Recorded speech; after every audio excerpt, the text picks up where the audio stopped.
out of the way for you.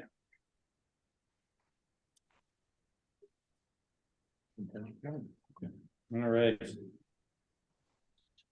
I hope everyone had a good Thanksgiving. Welcome to Coffee with Purpose.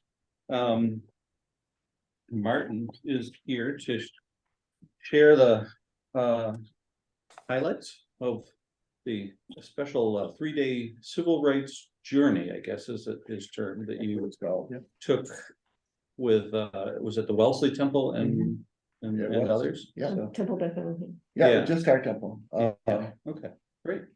Would you like us to do introductions? It looks like it's kind of all regulars here. It is indeed, yeah. Yeah, I guess it is. Okay, So- not yet. If anybody unusual pops in, maybe they can Right. introduce themselves. Except that I'm not a regular.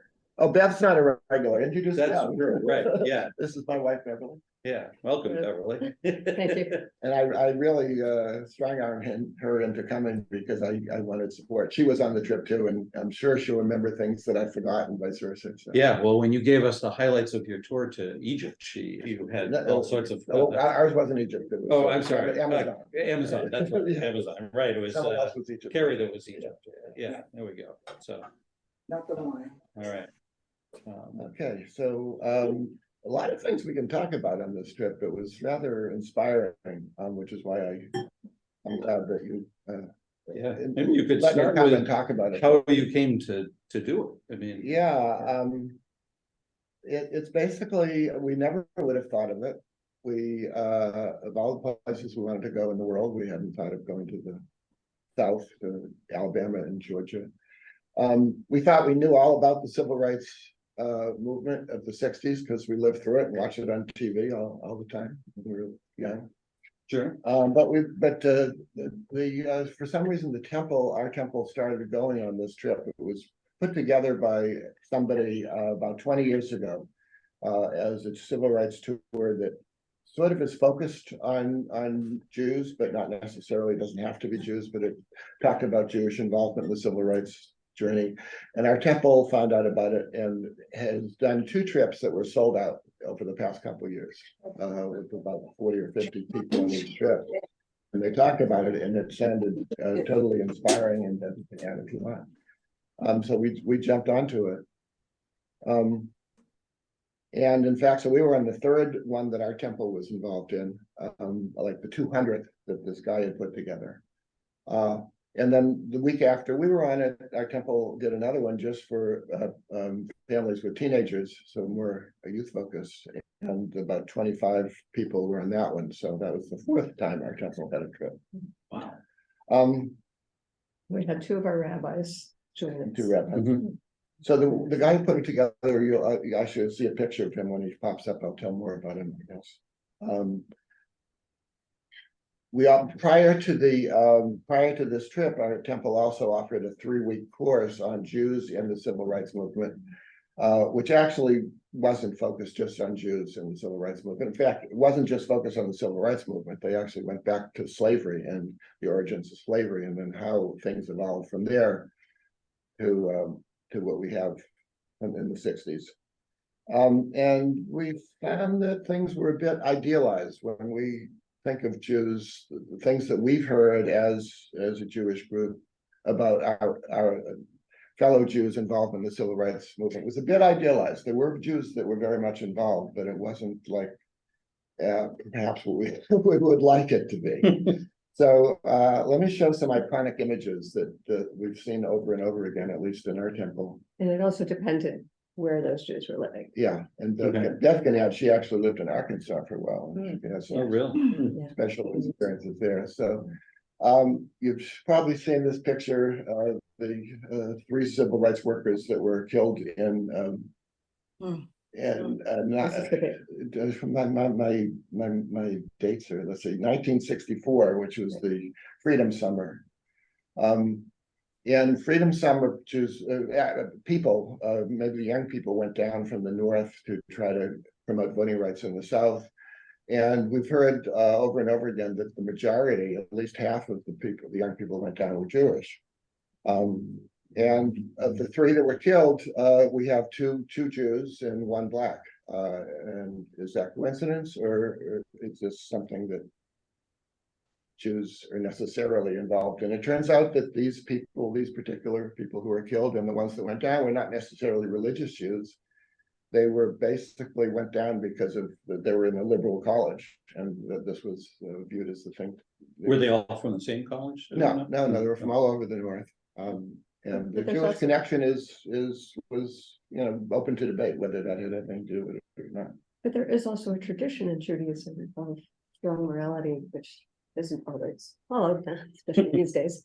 But I grew up in a very secular Jewish family, but we definitely had the values, and those were passed down. And I think there were, at least among Northerners, there were a lot of progressives. Mhm. So again, depends on where you live. Yeah. The Southern Jews, fortunately, by and large, did what the Southern whites did.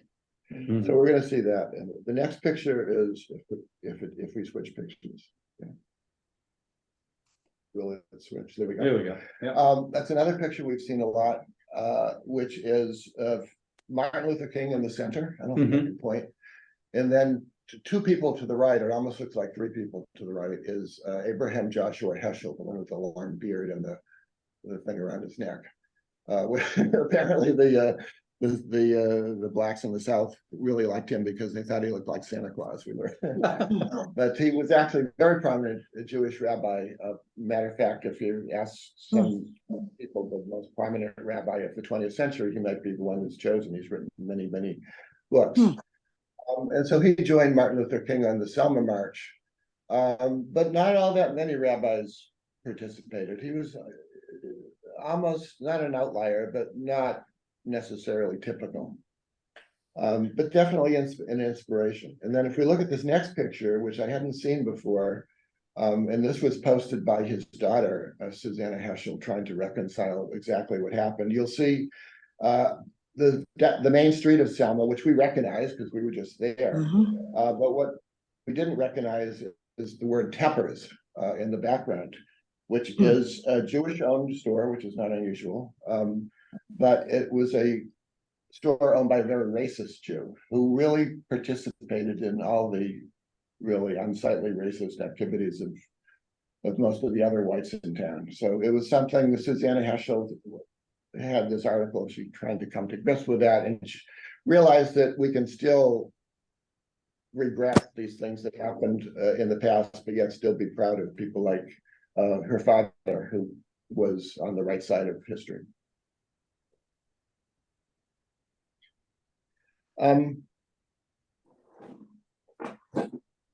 Okay, so we'll go into the trip itself, I think. And we started by flying into Atlanta, staying overnight, and then starting the first day with our group, many of which you see here in Montgomery. So we basically started the trip where the civil rights movement, the modern civil rights movement, started in Montgomery with the bus boycott.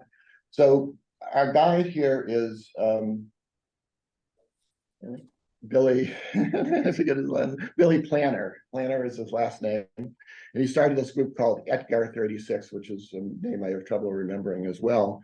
And basically evolved this trip over time. He started by doing longer trips, started by doing a summer camp for young people, and basically evolved where he could fit pretty much like some of the core civil rights activities in basically 2.5 days of touring. So that's what we were talking. Very packed days. Very, very, very packed days. Did he share anything about his story? Like what motivated He him did, to do and this? you remember it? He did when he was asked. He enjoyed working. I'm trying to remember the specific thing he started doing. I think he was working with kids, and then he happened to meet somebody who, after he finished college, who said, "Gee, we have an opening for a youth director."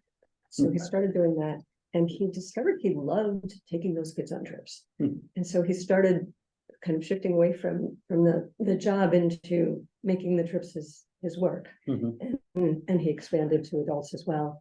And he's really dynamic and a really, really good speaker, really knowledgeable. and really direct and just honest about what happened. Hmm. You know, he doesn't try to sugarcoat anything. Yeah, I think he's been really researching this for a long time, Yeah. talking to a lot of real people who are really involved in it. Mhm.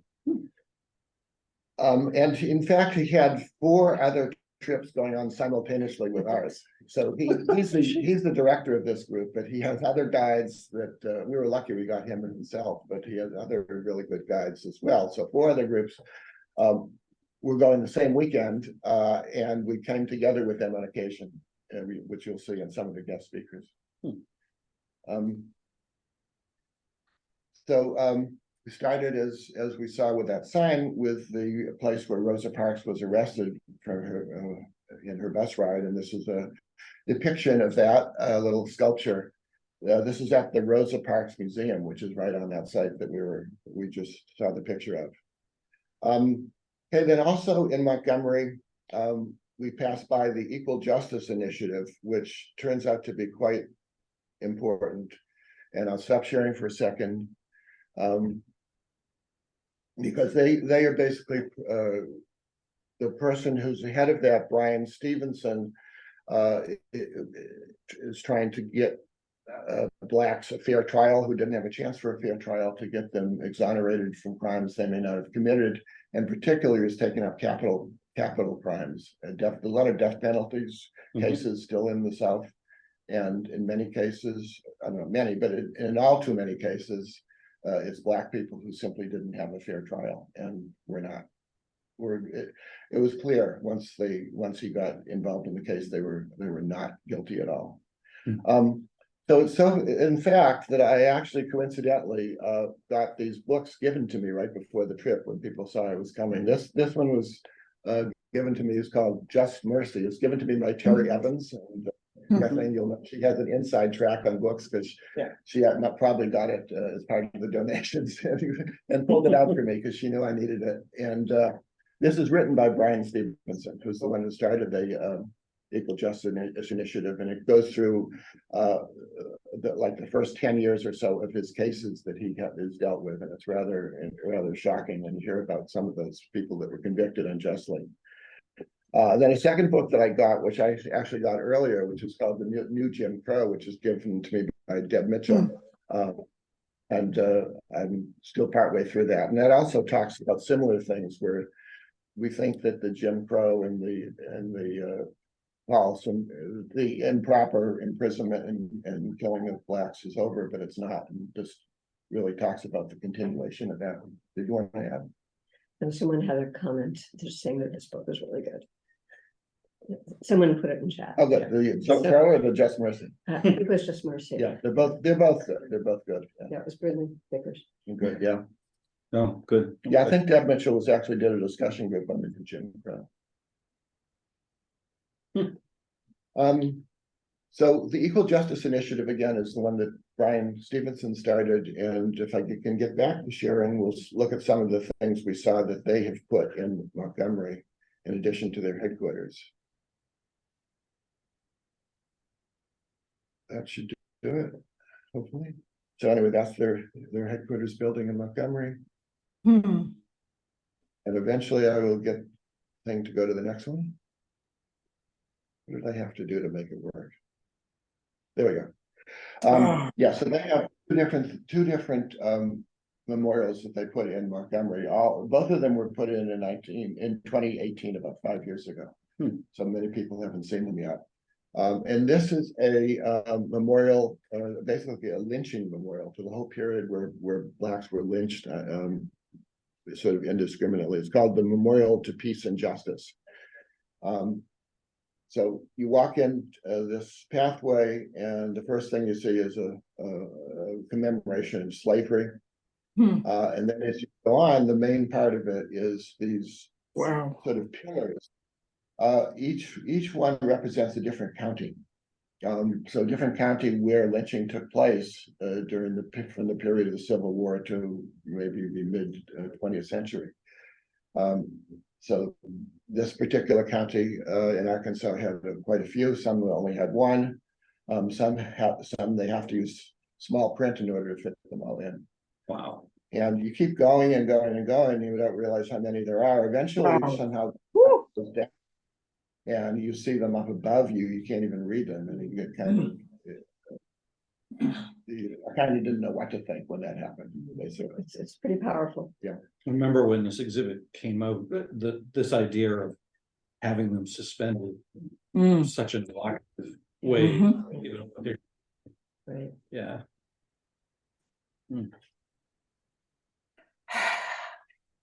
And the Legacy Museum was the next, the same group put together that Legacy Museum the same year. And you're not allowed to take pictures in it, so I'm gonna stop sharing so that I don't talk about a non-picture for a second. So this was also not what I expected. So as our guide started to tell us, when we started the trip, the civil rights struggle of the 60s was not, the civil rights struggle was not all in the past, and it was not all in the South. And so this museum kind of dug that in for us. And it started with slavery, which was the same, well, yeah. Slavery occurred in the North, so we were, I think we all, the people in our tour, of course, were from the Boston area. We all gravitated as in the first hall, they show where slaves arrived in different places in the country. We all gravitated to Boston, and we were like shocked that Boston was so prominent. So basically, it took the whole section of the museum dealt with enslavement of people. And then the next section dealt with the Jim Crow era, with lynching and other types of racial violence. And then that evolved. The third section of the museum was discrimination, including the stuff from the 50s and 60s that we may be more familiar with. And then the fourth section went right into mass incarceration, which is the present day. So the book that Brian Stevenson wrote, and also the new Jim Crow book, which Michelle Alexander wrote, really focused on the new issue of mass incarceration. And it also, of course, includes the random killings of blacks that has gone on from police officers and others, other types of terrorism against blacks is still going on right now. So yeah, so and the thing about these four sections of the museum is the one kind of leads to the other seamlessly. We couldn't quite figure out when we got from point A to point B. We were all in there somewhere in this massive horror. So anyway, that was a very inspiring museum. Okay, and I'll go back to sharing. Did they say why the photography wasn't allowed, just that it would be disruptive of flashes, or was that the nature of the exhibits of what was I being don't know. shown? They didn't say why. No. No, Okay. I don't know. I mean, I Maybe know people would be museums run the gamut. Yeah, they have different ways of doing it. I don't think it would be there's anything they didn't want depicted. I think my guess is that you can experience it if you're just experiencing it rather than just trying to document it. Yeah.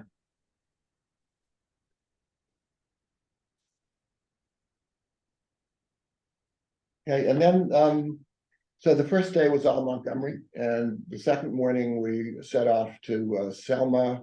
We basically took the Selma to Montgomery March route in reverse. We went from Montgomery to Selma. And as soon as we saw the sign, the welcome to Selma, it has I don't know, a visceral reaction to Selma, because if you were in the 60s, or even if you heard about what happened, it's a symbol of kind of what happened. Both the violence and the resolve that grew out of that. So we were very fortunate. Our guide has got together these talks with people who are actually involved in Selma. So On the march. on the march. So the one that we saw, who's in the back, and you'll see a close up picture. This is actually, before I get to that, this shows the extent of all 5 of the different groups that our tour guide organized. We all came together for this. And this is a hall in Selma, basically overlooking the river that the bridge goes over. her name is Joanne Blackman Bland, and she also has a sister named Linda Blackman Lowry, who's a bit older. So Joanne, the one that we saw, was has the claim of being the youngest person that was in the Selma March that was beaten during Bloody Sunday. She was 11 at the time, and remarkably, that wasn't her first civil rights activity. Wow. She had been involved in others. She'd actually gotten arrested, although the arrests were not very threatening. They had a deal with the I guess with the police that they would go in jail symbolically and then they get out again. But she had basically done. They stayed in for a bit, though. A bit, yeah. So it was this woman or her sister? This woman. This woman. Yeah. Her sister as well. But She was the So younger. the kids were being arrested because they didn't have to go to jobs. And if the parents went on these demonstrations and were arrested, they couldn't feed their families. So the kids took up the mantle at that time. Very, very brave kids. Oh, wow. And they were constantly being arrested. And they were, 11 years old and younger. And they were arresting these kids and putting them in jail because they were nonviolently protesting. Wow. But it wasn't life-threatening at that point. But when you get to the Selma March itself, we'll see that nobody expected what happened. And they had a little bookstore too. This is a big, beautiful exhibit they had. So there was a bookstore where they had various things you could buy, and I'll stop sharing a second again so I can show you some of the stuff. Can you see it? Yeah. So this is one that's stories from her, Joanne, and her sister Linda, and this is a picture on the cover. I don't know if you can see it that well. There we go. It's a picture of Joanne with President Obama. So she's become kind of a celebrity. The amazing thing is she was a civil rights activist before she was 11. I don't know what age she started, probably 10 or 9. And she still is at 70. So yeah, she kept at it. That's one of the books. And then another one, this is Turning 15 on the Road to Freedom. That's by her sister. So apparently, when they actually finally got permission to do the full march, they were beaten down the first day, as everybody knows, and they did a partial march the second day. But when they finally got permission to do the full march, the deal was, in order to do it peacefully, only 300 people could go along. So the sister, Linda was the youngest one who actually completed that full march, and then everybody else joined them at the end at Montgomery. She not only completed the full march, but on Bloody Sunday, she had like 25 stitches from severe beat it. Yeah, she had, and she recovered enough in that week to be determined to go on the full march, and she did. So, and she's also speaking to other groups. She spoke to our family group the following week. So they sisters take turns. Yeah, they trade off. Yeah. Wow. One more book. Yeah, this one is not about them specifically. This includes the Black movement, but it also includes many other people involved in the civil rights movement. It was written by somebody else. So we bought those 3 down at the bookstore and so on. And let's see if I can get back to sharing. Going in and out of sharing is a little tricky, but I think I got the hang of it. Yeah, you're doing great. If I can only advance. Wow. There you go. Our plastic. This is our entire group, which they thought was the best background of the famous bridge in Selma. So 45 people we had, including 2 rabbis, a tour guide is on the extreme left. And one of our staff members as well. Wow. How big is your temple? It's Over huge. 1,200 families. Yeah. Oh, okay. It's a pretty involved place there. This was actually an initiative of the Racial Justice Initiative, which is one of the groups that is in the temple doing Tikkun Olam, which is preparing the world. So trying to do justice work. So we have an immigration group, we have a racial justice group, we have numerous other initiatives going on to try to do things that are good for the world. I think I'm hearing some stray sounds from Elaine occasionally. Can you make sure she's muted? So this is the classic march over the bridge, and we're all, I don't think we were told to be quiet, but it felt like a very religious experience, and we were a bit somber as we started walking. Mhm. And we were also noted to batteries running low. Yeah, I don't know. I That's you. forgot. I have a power That's yours, adapter. not mine. Okay. Yeah, that's me. Sorry. Yeah, we were also told to notice that you can't see what's on the other side as you start to march, right? So the people who were marching thought that they were just gonna have a peaceful march and get to the other side and keep going to Montgomery. Little, they had no knowledge that there were this row of National Guards out there that you gotta be a good technician to do this stuff. Yeah. Oh, now Well, we're it back would to have helped sharing- if I remembered to plug in my power of all the things. All right, so we're going over the bridge, as I All right, said. so repeat that one more time. We could Yeah, not see the other side. Okay, of the just to bridge. make sure, I'll recap. Yes, Yeah. we couldn't see what was on the other side, and we were asked to imagine what it was like for those people. They didn't know it was in store for them. So, you know, they were assuming this was gonna be as peaceful a protest as the others that they did in Selma, including the young people. And I doubt if the parents would have wanted their two kids to be, two young girls to be out there if they knew it was gonna happen. And the Yeah. Edmund Pettus Bridge is named after a racist. And there have been some calls to rename it, but people there say, no, that's part of our history. Yeah. I wasn't at the, Peace and Justice Bridge. I was at the Edmund Pettus Bridge, is what I'm saying. Mhm. Yeah, I found that an interesting comment, considering we're talking about renaming some of native Right. symbols. Yeah. And then on the other side, there's currently a memorial park. This is with different monuments and different people who were involved in the march. You could contemplate those. What is that shape supposed to depict? I on the right? don't remember Is it- that one. It's looks like the inscription is Martin Luther King, but I'm not sure what this has to do with him. And there's certainly one for John Lewis, a memorial for him, who was on the original march next to King, as well as on the 50-year commemoration with Obama. Looks like it says Martin Luther King and Coretta, and there's two figures, so. Oh, no, Yes, yes, okay. it's the You're right. I see that. Yeah, now. good Yeah. point. And John Lewis, of course, was badly beaten in the march that Martin Luther King did not participate in. That was an interesting story too. Yeah. Because he chose not to participate in the one without a permit. Because I think he knew that it was gonna be bloody.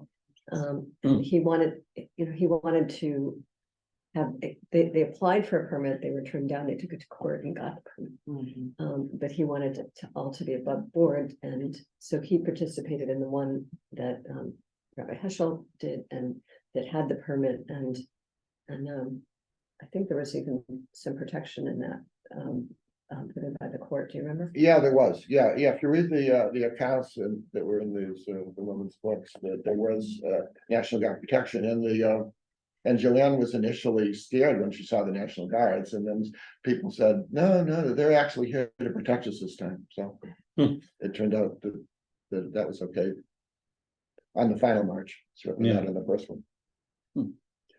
Here's a close-up of our guide again. Actually, you may have been right. It may have been the National Guard the first time, because I think I remember reading that some of the same people who were beating them up were then charged with protecting them. I don't recall if that was the case. Do you? Yeah, I don't remember. Anyway, I recommend this Wow. book if anybody gets home. Turning 15 on the road to freedom. So this is the older sister, Linda, and she actually had her 15th birthday on the march. What a birthday to remember. That's not one she's not going to forget. Wonder if any of those National Guard troops have written memoirs about that. I mean, Yeah, that would be something to it would, have yeah. been the kind of person that would beat on someone and then later on charged with So I don't protecting. recall if that was accurate. But I yeah. think- Yeah. As I said, there's so much information we got. It's hard to remember all the details, Yeah. but we definitely remember the impressions we Mm. got. This is an aside, but maybe it's an important aside. We then moved on to Birmingham, which is kind of the symbol of beating, violence of 1963 in my mind. But we also had a family in Birmingham that had been there, a Jewish family that had been there since the 1880s. And we at the very last minute managed to meet up with my cousin, one of my cousins, which is in the center of the picture. at a food court, because our trip was like barely planned ahead. We really didn't know where we were gonna be from one minute to the next, but somehow we met with her, and she's wonderful. We did not talk about civil rights in the '60s, which if we had more time, we probably would have, because what did our Jewish family do in 1963? I don't know exactly. I'm assuming they weren't among the racist ones, but they might very well have been among the complicit ones, because if you speak out too loudly, your business is going to be either boycotted or worse. So Yeah. then in Birmingham, we saw Bishop Calvin Woods Sr.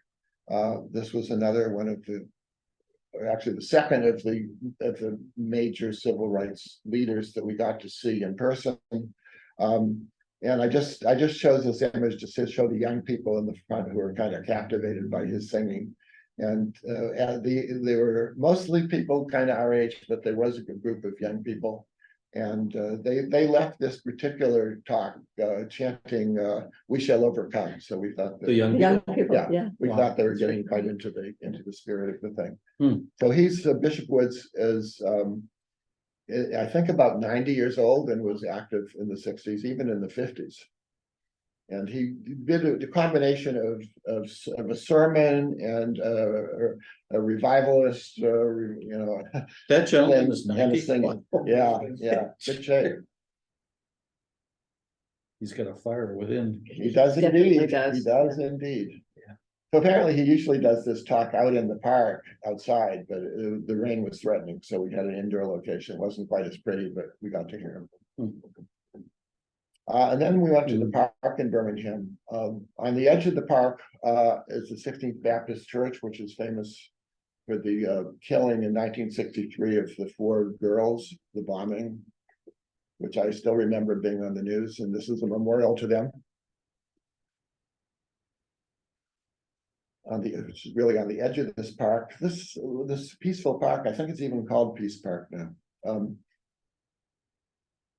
Is the one that was just the opposite in '63. That was where one of the places where all the attacks against the protesters took place in '63. I used to see it on the news all the time, or at least I saw it repeated over and over. The thing that I did see on the news.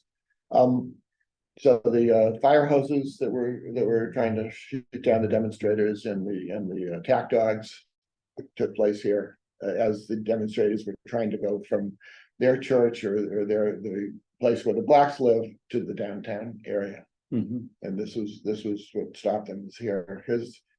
In fact, there was a memorial not a memorial because he's still alive, but a testimonial to Bishop Woods right here in the park. So I can see why he would like to talk here, right? Commemoration. So he's become a legend even in his own time. And they marked the route the route marchers were on with historic signs. They don't shirk from the history. And this is a model of the water cannon that was shooting water at people. And then at the end of this rather intense day, we had been in one day, we had started off, and I think we actually started. Yeah, we started in Montgomery. We were then in Birmingham. We had a Havdalah service, which is the Jewish service at the end of Shabbat, the end of the Sabbath, supposed to mark the transition from the peaceful, restful day of Shabbat to the ordinary days. But in this case, it seemed to mark the end of a tumultuous day and the beginning of a time that we could reflect as the sun went down. So we have the ceremony includes the candles. So this is the 2 rabbis that were with us. Vanessa Harper is on the left, and our senior rabbi, Joel Siswan, on the right.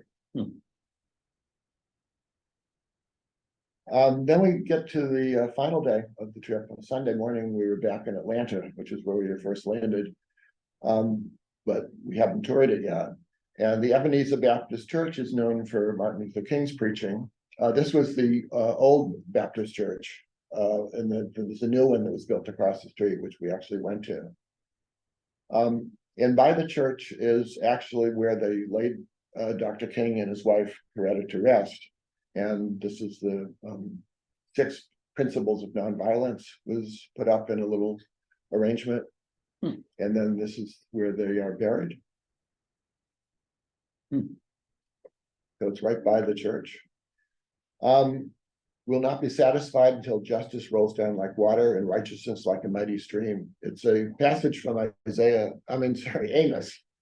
Not Isaiah, it's from Amos, and it's one that Martin Luther King quoted a lot, and we've studied that in our Bible study at our temple as well. Mm. And then from the Martin Luther King Park, just across the plaza to the current Ebenezer Baptist Church.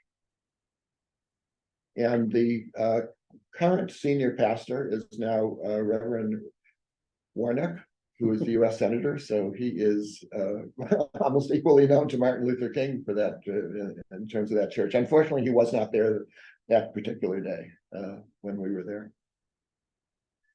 And the inside, this is a huge church. It was mostly full too. A lot of visitors like us and a lot of regulars as well.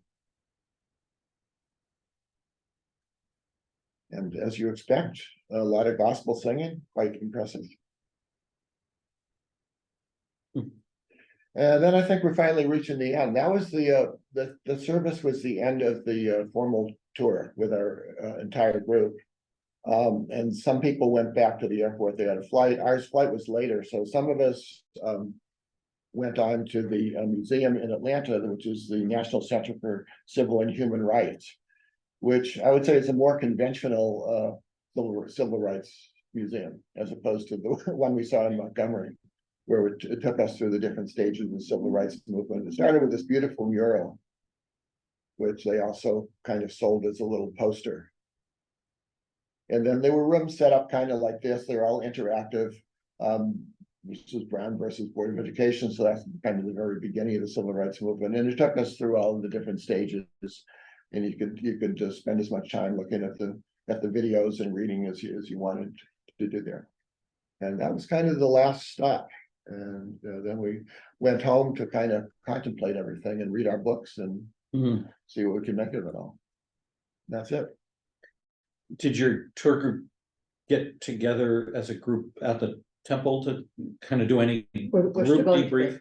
That's going to happen. That's going. Yeah, that's going to be in a couple of weeks. Yeah. Yeah, there was a I mean, delay. this tour was all of what, last week or the week before? It was 2 weeks ago. 2 weeks ago. Yeah, so really Yeah. we got together on Thursday night, but only for a short period. But Friday morning was when we went out touring Montgomery. Saturday was Selma and Birmingham, and then Sunday morning was Atlanta, and that was it. So 2.5 days of actually running around and no time to talk about anything while we're there. Yeah. Wow.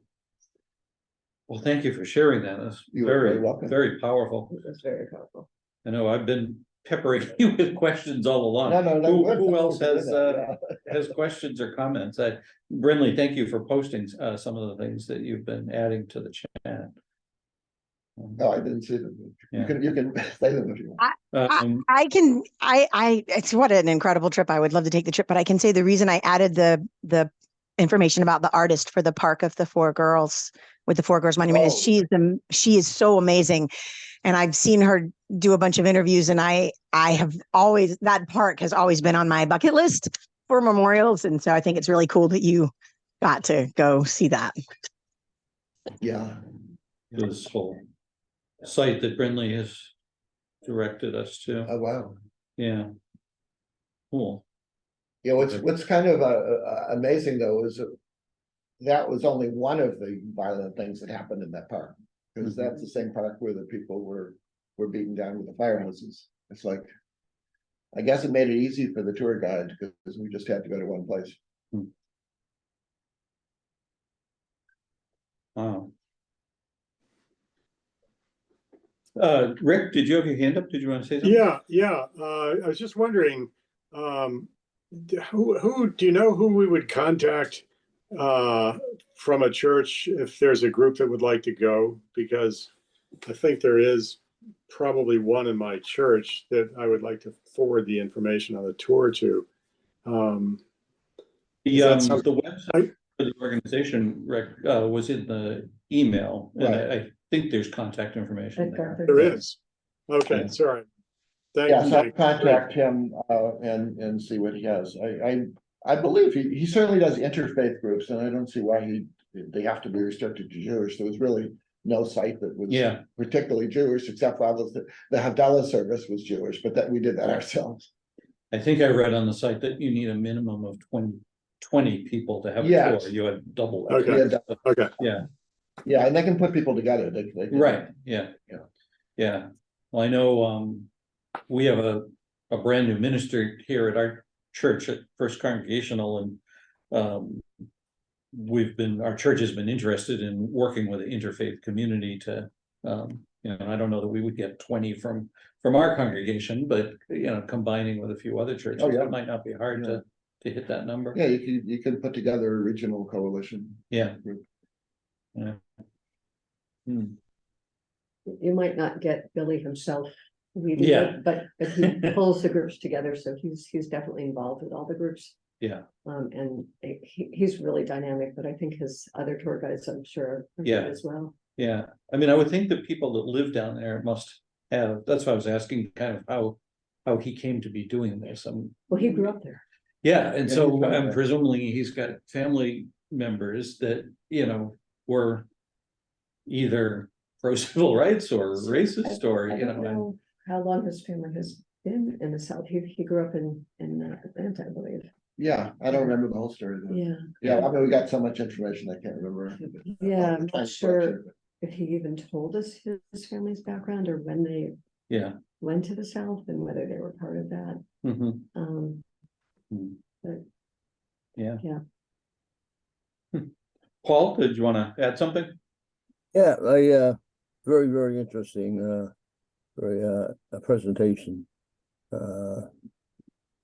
I'd say mind-boggling, but a lot of us, I was, back in the day, I graduated from high school in 1970, but it was, very much in the news back then, and, when I went in the Marine Corps, the racism was very visible in the Marine Corps.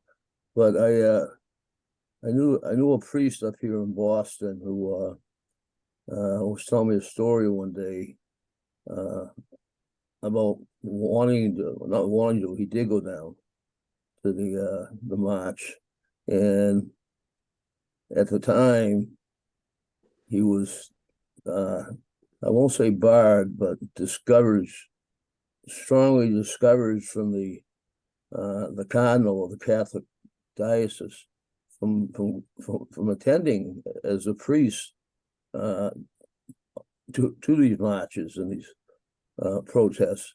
They were strongly discouraged from taking part in these, and the priests did go down. The priests did get beat up by the National Guard, and two priests from Boston Archdiocese went down. I was sad in the darkness of the night, but they went down, they marched, and they ended up in the jails. And the priest I knew, Father Joe Fagan, had no regrets. Hmm.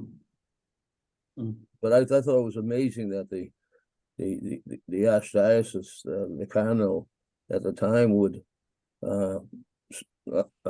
actually not just discourage, but actually ban these priests from going down there. Mhm. But they did. Yeah, well, it's very admirable that they did. Yeah, I think, yeah, They and were- the Jewish thing, it wasn't quite the same because nobody could control the different congregations they're all independent. But I think there was a peer pressure to try to stay out of trouble because Yeah, Jews were always on the periphery of the society they were in, and they didn't want to get ostracized any further. sure. And Yeah. especially the Southern Jews were saying it's really easy for the Northern Jews to come down and tell them that they should be more active, but their situation was much more precarious than in the North. But they were saying that the Northern Jews didn't understand their predicament Mhm. and that they were at risk of far worse than being ostracized if they spoke up too loudly. Mhm. But what our guide did tell us is that the business people, and we also heard this from Joanne, the business people, the Jewish business people. Well, actually, it was Joanne's sister when she spoke to The other family group. yeah. Our rabbi spoke about this on our Friday night sermon this week, or last week, and how Joanne's sister, forgetting her name, but Linda went She into was- a shoe store that was owned by a Jewish family. And the young daughter came up and basically denigrated her father, using the N-word and being extremely unwelcoming. Wow. And there was a story in one of the books, I think, I don't remember if it was Joanne or her sister, going into a Jewish owned shoe store, and the little girl had just gotten a new dress and she was excited and she wanted a pair of shoes. She ran over to try on a pair of shoes before her mother could stop her. Once she had put her foot in those shoes, she was required to buy them because they were contaminated and no white person would buy them. So she didn't get her shoes because they were way too big for her. Mhm. So, Wow. Yeah. Yeah. can't Yeah, go. I just wanted to encourage people to visit the museum in Atlanta, the Civil Rights and Human Rights Museum. If you have a chance, it's a little, being in Atlanta, it's probably a little easier for people to get to than some of these other Right. sites. But I did have the opportunity to go there, and as Martin said, it's very interactive. But one of the things I appreciated was that they had a lot of photos of both the people that went on the Freedom Ride and the African Americans who lost their lives during these times. So it really humanized everything to really see the people and learn about them a little bit. And the other thing that is really going to stay in my mind is they had an interactive exhibit, which was basically a replica of, it was in a Woolworths, which had the lunch counter. Yeah. And they warn you, it's a very powerful thing. They invite you to sit down on a stool at a counter that is a replica, and you put on headphones, and all of a sudden you are in that Woolworths, and wow. you are one of the people who's going to get challenged. And you get these very ominous voices in your ears coming up behind you and saying terrible things. And I mean, it's very powerful. and So it wasn't just saying terrible things, they Yeah. were pouring ketchup and Oh, yes. mustard on people's heads. yes, Somebody put out a cigarette button on the top of Yeah. the young woman's head. yeah. So I mean, it really put you in the middle of it in a very powerful way. So Yeah. if people have a chance to go there, again, it's probably one of the easier sites of the places you were able to visit that you might get to on your own. Yeah, Yeah. actually, it is very easy to get to because it's right in the plaza with the World of Coca-Cola, which is, I guess, is the other big Atlanta attraction, and the Yes. aquarium, which is also one Yes, of the very attractions, walkable. and Olympic Park, which is the sites at the Hmm. whatever year Olympics. Yeah. So the cities are putting up museums and monuments and kind of living or facing up to their past. Was there any evidence of defacing or local folks that are kind of trying to push back against that narrative? We didn't see that. I'm sure it Pardon me? exists. Yeah, it's, Yeah. I'm sure there is. We didn't see it. Yeah. but Yeah, Yeah. And that exists even up here, so. yeah. Well, that's kind of why I asked the question. Yeah. I mean, you know, you see these incidents of things happening around Yeah. here. Yeah. Now, I spent 2 years in Arkansas, right in a city right across the river from the Mississippi River from Mississippi, and it was cotton plantation country. I was in legal services at the time, and I was shocked at how blatant and open the racism was. Coming from the North, I thought they would view me as a Yankee and somebody who didn't sympathize with them. Instead, they viewed me as white, and of course, I would sympathize with their nasty remarks. Here, we heard some comments about how in the North it was just more under the surface and insidious, and things were done in much more subtle ways, like when the redlining of the 50s and so on. And I remember even when I was in law school, and I graduated in 1980, one of my classmates was a realtor, and she was trying to expose the company that she or you know, buck the trend. I think she was trying to expose them. They had racist policies that they wouldn't show, you know, certain places to blacks, and that the owner didn't want it. So it was here, but not as blatant. And I have to say, being that blatant was, it wasn't a real big difference. And there were, one of my, the towns in my service area, literally one side of the railroad tracks had electricity and the other didn't. And there was a woman who had left there to go to Chicago and came back to help her niece who had had a child out of wedlock. And she had all kinds of complaints she could have brought. She was afraid for her life if she brought those complaints. And it was, and she had good reason. And that was in 1980 to 82 that I was there. Now I've been back since, and it looks like it's a lot more sanitized than it was then. But the big comments that white people were making to my face were just abhorrent.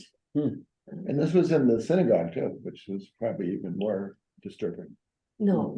Oh, no, it wasn't in the synagogue?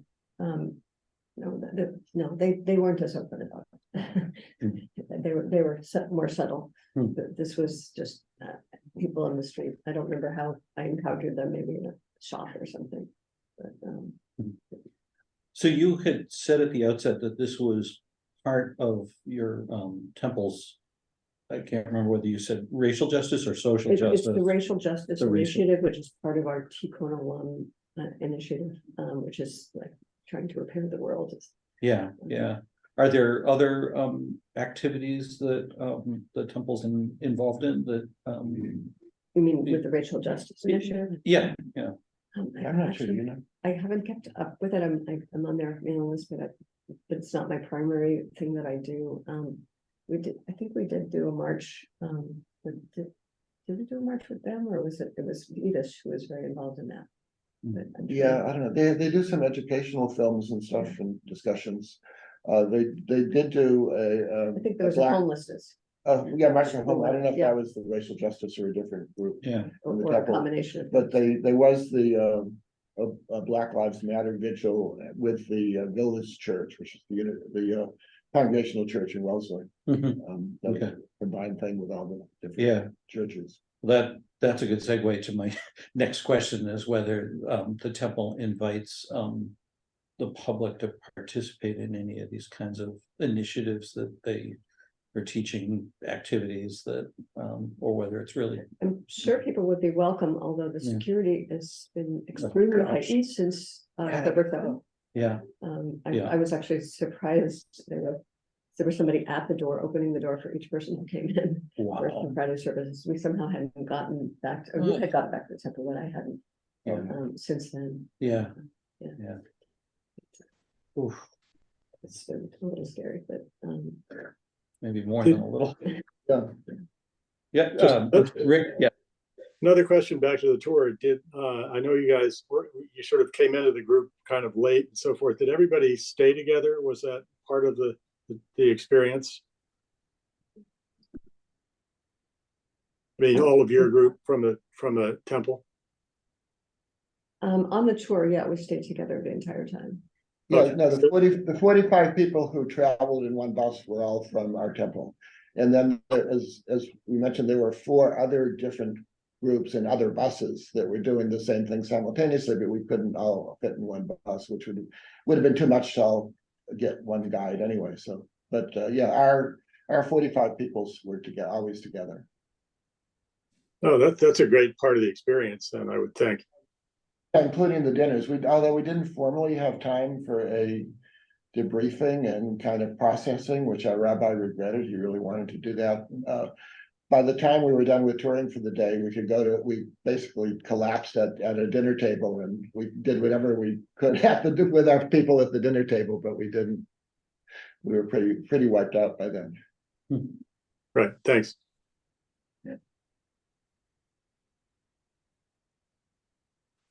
That's a Who great else trip. has- Thanks for presenting. Yeah, it's awesome. Yeah. Thank you. We actually have had a lot of people, we had an amazing number of people come to the synagogue who are not Jewish in support when there have been anti-Semitic incidents like the shooting Okay. in Pittsburgh. Mhm. But one, I think he's a pastor, Ed. I don't remember what he is, but we've actually had African-American non-Jewish man join our congregation. He comes to services Friday nights. Yeah, He's a lovely man, and he's very involved in the Boston area. yeah. Um, Well, we I felt think we- some solidarity with you. Yeah. Yeah, so, Yeah. and October, we were there, but apparently after October 7th, Elizabeth Warren, we were there. That was, Yeah, Elizabeth Warren came as just an attendee to our service without saying anything, just Hmm. to be in support. Wow. Yeah. Is your temple one of the larger ones in the Metro West area? Yes, Okay. I think Temple Israel in Boston is probably the only one that's larger. right, yeah. Yeah. Yeah, it kind of grew that since we joined. It wasn't that big when we joined.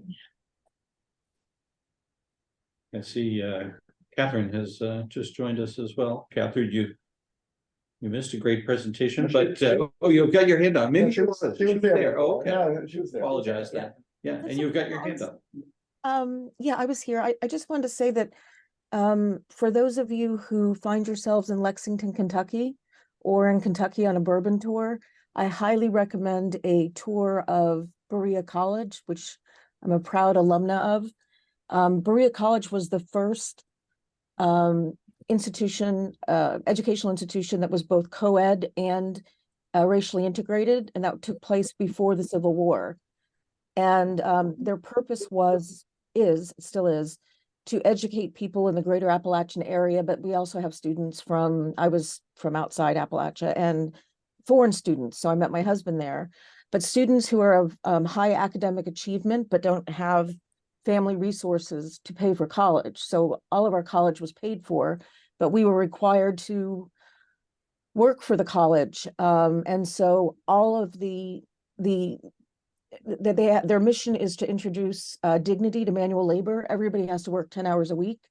They have the highest percentage of any college in the nation of Pell Grant recipients. I think it's 99%, 96%. The rest would be international students. And they were integrated until 1904, when a Kentucky representative, Carl Day, introduced a bill in the House of Representatives to prohibit white and colored persons from attending the same school, which also included Jews. So it was 73-5 in the House. The margin in the Senate, it passed 28-5, and Berea College sued all the way to the Supreme Court. It was eventually overturned, but what Berea did at that time was the bill was you could not attend the same school. So they made sure the dorms were still integrated, the food halls were still integrated, and work assignments were still integrated. But blacks and whites had to be educated in separate buildings. It's a wonderful place. It's a gorgeous bucolic village, 40 miles south of Lexington.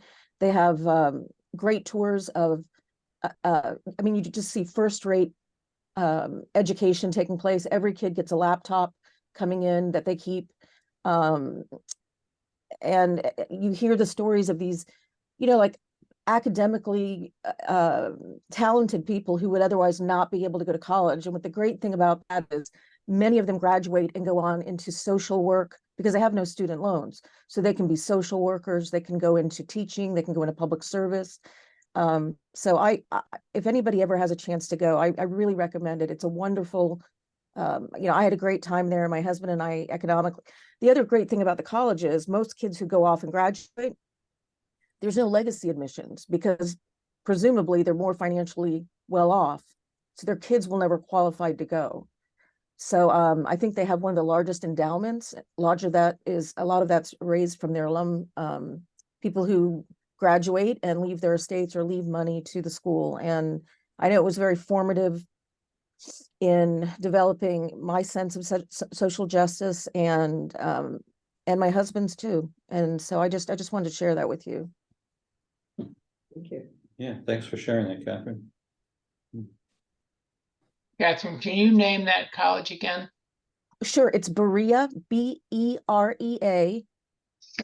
It's a non-denomination. It's named after the town of Berea. I think it's in Galatians, the book of Galatians in the Bible. Yeah, it's a Greek town where Paul was going, and the context, I think, of the passage in the Bible is, we will go there and share the truth with them and see who accepts it, sort of thing. But it's a non-denominational Christian church or a Christian school, and there's no compulsion whatsoever. I mean, years ago, back in the day, there was compulsion for chapel and things like that, but it's very, very interreligious, and it really has a radical, I mean, when Bell Hooks retired, the author, she went to Berea to live in residence and write her memoirs, and that's where she died. So they have a tremendous, they attract really top-notch faculty who want to give to the mission and be involved. And I just thought maybe you guys would be interested in, if you're ever in Kentucky, it's just a 40-mile drive south, and it's through beautiful rolling bluegrass hills. Thank you. Sure. It's worth a visit. Absolutely. And it's also on the bourbon tour. So if you take a bourbon tour through Kentucky. Yes, you did open with that. Yeah, right. Yeah. Not if ever, but on your next bourbon tour. Yeah. So, change of topic, but I know Carrie had put in a somewhat lengthy message in the chat about Repair Cafe. So I want to give you a 30-second spot. Carrie, give us a mini Thanks for update or advertisement. sorry about what happened before. As I said in my little post, all of a sudden my computer says, "Oh, battery low," and a blink of an eye, it just shuts off. It's frustrating. Anyway, yes, next Sunday from 1 to 4 at the community center, we're holding our third Repair Cafe. So maybe you have some old family heirlooms up in the attic or something like that need a little fixing, or broken lamps, appliances, furniture, jewelry, all kinds of things. Bring it on down. We've got about a dozen or so fixers that will do their best to fix these things for free, and tell all your relatives and friends and neighbors and get the word out. We want to make it a great success. Great. Where is it again? At the Native Community Center on Community the Center. 3rd from 1 to 4. Yeah, good. Thank you for that update. Do other folks have questions or comments about Rick? If it's an announcement time, I just I don't know if you need information, but next week a friend of mine from my church in Needham is giving a presentation, and we'll answer questions and sort of tell you what the Dark Skies International is about in terms of light pollution, and what towns and individuals and so forth can do to reduce it, its effects both on the environment, on our health. It's mostly, we're talking about outdoor lights, but her name's Ann Hayek. She is quite involved in the organization. I think she's a vice president of the regional organization of it. It's international, and she's exhibited at I think both our Earth Day thing in the past, done sort of other things with it as well. So I encourage you to come and learn something about yet another form of pollution and what we can do about it. It's one of those things that we can do more about than we think, in our yards and so forth. It'll open a door to the light. So hope you can make it. Rick, you're referring to when she's going to come to Coffee with a Purpose in? Yeah, it's next week. I'm sorry. It's actually, it's the week after next. 2 weeks, yeah. Okay, sorry about that. 2 weeks. No, that's fine. Yeah. While we're on announcements, and people should be thinking about whether they continue to have comments or questions for Bev and Martin as well. There seemed to be a lull, so I just want to invite. Next week we have Claire Rendelli coming back again, along with Amanda Loomis, accompanied by Peg Waters from the town, talking about upcoming zoning changes and a new communication platform that the town is trying to launch to provide more input about that, I think. And then, as Rick said, we've got Ann Hayek talking about dark skies. After that, Susan Kang and Mark Roberson are going to be talking to us about immigration issues and what they're trying to do locally to address that. And then that's it for the year, because the next 2 Mondays are actually Christmas Day and New Year's Day. But we do have speakers lined up in January as well, so. But let me circle back around. Other comments, questions for Martin or Bev? We wish we could have tagged along on the tour, but getting your presentation of it to us has been great. Well, I think the idea to put together more tours in the area to join in. And bring more people down is a great one. Yeah, no, it's, I think we would never have thought of it unless we had heard the last people from our temple Right. rave about what Yeah. they were inspired by, so, yeah. Yeah, so you if said the anybody gets a temple chance- has been 4 times, is that, or something like that? 4 times now with these last 2 trips. Yeah, do you know whether anybody from the temple has gone more than once? I don't think so. Yeah, Yeah. Joel, I think. Joel? I yeah, believe Oh, the so. rabbi. Yeah. Yeah. interesting. And probably some of the people who put it together initially have been more than once. I'm guessing Edith might have gone twice. I Oh, don't that know. could be, yeah, look, actually, the racial justice group does Yeah. organize these tours, so that's one of its big activities. Yeah. But we can't say for sure, but we can put you in touch with people if you're interested, but Mhm. go to the website. Yeah, and That- you know, that there goes can be for the interfaith six. tours too, because this, Billy has done many. I think there was actually even one of the groups that were going while we were there. There may have been one that was. I think there was one that Yeah. was interesting, yeah. Yeah, because there was a pastor who was speaking as Right. part of the, when we all got together. So. Yeah, Yeah. cool. Well, thank you again for telling us about it. Yeah. Sounds like a powerful It experience. was Yeah. very powerful. Yeah, and Yeah. thanks for giving us the chance to share it. All these things were on our mind, now we got to get them off our mind. Well, to share what was on our mind. Yeah, Yeah. yeah. All right, well, with that, At this point? yes, yeah, I was just gonna say, you can go ahead and stop the recording. And we'll